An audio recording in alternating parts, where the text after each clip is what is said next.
Last week when we began debate on this bill, I indicated at that time the hard part had just started. We knew all along that this wouldn't be easy. I have enormous appreciation for the hard work done by Senator Manchin, Toomey, Kirk, and Schumer to negotiate the bipartisan compromise on background checks.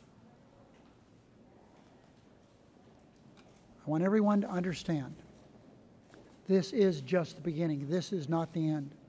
The forces that worked to defeat this amendment became so obsessed with defeating any common sense reforms whatsoever, they lost sight of the big picture. The big picture sometimes is little pictures.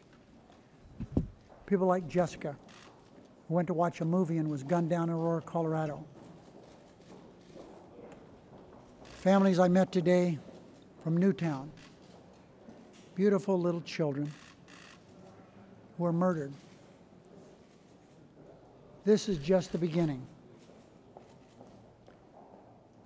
90% of Democrats here on the floor stood with 90% of the American people.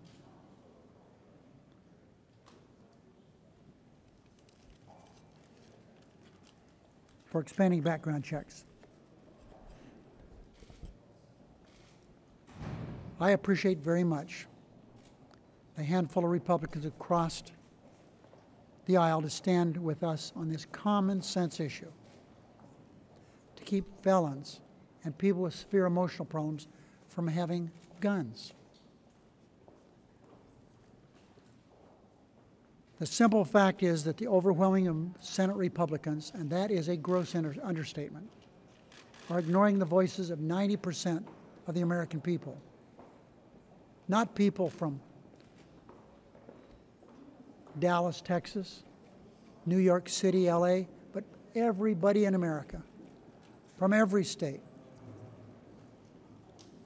Time and time again, on issue after issue, I'm sorry to say, we've seen Republicans put their short-term political goals and interests ahead of the interests of mainstream America. The American people are awake, alert, paying attention. They're not going to stand for this forever, what just took place. There are very, very few things that 90% of Americans agree on. Expanding background checks to keep guns out of the hands of criminals, terrorists, and those with mental illness is one of them. Today, the brand of the Republican Party has become even more out of step, more extreme than it was before, and that says a lot. At the beginning of this process, I made it clear that any legislation that passes the Senate must include background checks to be effective. That is still the case. On the floor today, I entered some wonky-sounding language, most to reconsider. But what this means is this issue is not going away. The people behind me who have been hurt physically and emotionally with violence are going to continue working with us. We have not given up. They deserve better. The families deserve better.